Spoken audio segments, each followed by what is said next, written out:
নমস্কাৰ বন্ধুবান্ধৱীসকল, কেনেকুৱা আছে? নিশ্চয় ভালে আছে আপোনালোকে। তো ফ্ৰেণ্ডসকল, আজি এটা ইম্পৰ্টেণ্ট ভিডিঅ' লৈ আহিছোঁ। আত্মনিৰ্ভৰশীল অসম অভিযানৰ বিষয়ে কেইটামান মই কথা ক'ব বিচাৰোঁ আপোনালোকৰ ওচৰত। তো সেইবাবে মই ভাবিলোঁ এটা ভিডিঅ' বনাই দিওঁ। তো বন্ধুবান্ধৱীসকল, ভিডিঅ'টো সম্পূৰ্ণ ভালদৰে চাব, কাৰণ কিয়নো ভিডিঅ'টো ইম্পৰ্টেণ্ট ভিডিঅ' হয়। তো ফ্ৰেণ্ডসকল, বলক আমি ভিডিঅ'টো আৰম্ভ কৰোঁ।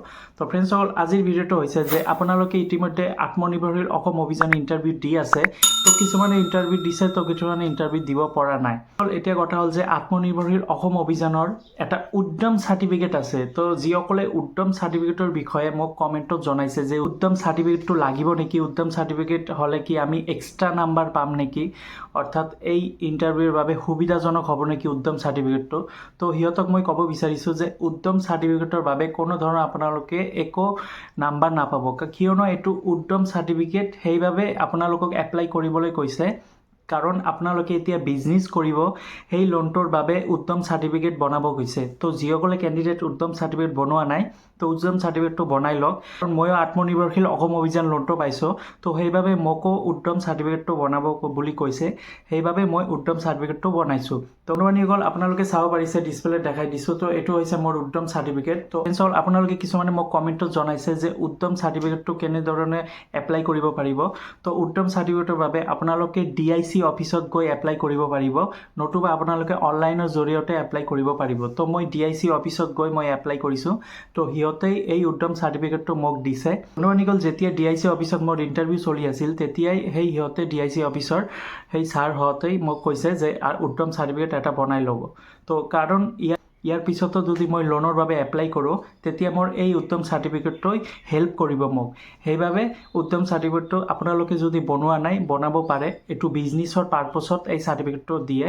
তো এইটো অনলাইনতো এপ্লাই কৰিব পাৰিব, নহ'লে আপোনালোকে DIC অফিচত গৈ এপ্লাই কৰিব পাৰিব। কিছুমানে কেণ্ডিডেটে মোক কমেণ্টত জনাইছে যে উদ্যম চাৰ্টিফিকেটটো বনাব লাগিব কি নালাগিব। যদি আপোনালোকৰ লোন লাগে, যে আপোনালোকে বিজনেছ কৰিব, সেইবাবে লোনৰ এপ্লাই কৰিব, আৰু লোনটো আপোনালোকৰ ইম্পৰ্টেণ্ট, যে আপোনালোকৰ লোনটো দি আপোনালোকে বিজনেছ কৰিব, তেতিয়াহ'লে উদ্যম চাৰ্টিফিকেট এইটো বনাবই লাগিব। এইটো চেণ্ট্ৰেলৰ চাৰ্টিফিকেট হয়।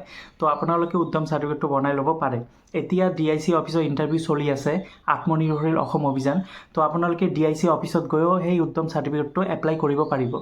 এই চাৰ্টিফিকেটটো এপ্লাই কৰাৰ বাবে পেন কাৰ্ড, আধাৰ কাৰ্ড আৰু বেংকৰ পাছবুক, এইকেইটাই ডকুমেণ্ট লাগে, বেলেগ একো নালাগে।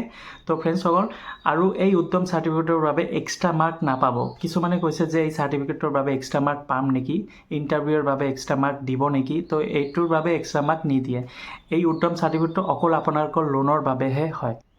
তো ফ্ৰেণ্ডসকল, ভিডিঅ'টো চাই আপোনালোকে গম পাই গৈছে যে উদ্যম চাৰ্টিফিকেটটো কি বস্তু। তো যিসকলে এপ্লাই কৰা নাই, এপ্লাই কৰি দিয়ক, কাৰণ আপোনালোকৰ ভৱিষ্যতৰ বাবে এই উদ্যম চাৰ্টিফিকেটটো, আপোনালোকৰ লোন যদি আপোনালোকে ল'ব বিচাৰে, সেইবাবে এই চাৰ্টিফিকেটটো আপোনালোকৰ সুবিধাজনক চাৰ্টিফিকেট। তো ফিউচাৰৰ বাবে এইটো একদম মষ্ট ইম্পৰ্টেণ্ট চাৰ্টিফিকেট হয়। তো DIC অফিচত গৈ আপোনালোকে এপ্লাই কৰিব পাৰিব, নতুবা নিজে ঘৰত বহি অনলাইন এপ্লাই কৰিব পাৰিব। তো বন্ধুবান্ধৱীসকল, আশা কৰোঁ ভিডিঅ'টো ভাল লাগিছে। যদি ভাল লাগে, লাইক আৰু নিজৰ বন্ধু বান্ধৱীক শ্বেয়াৰ কৰি দিব।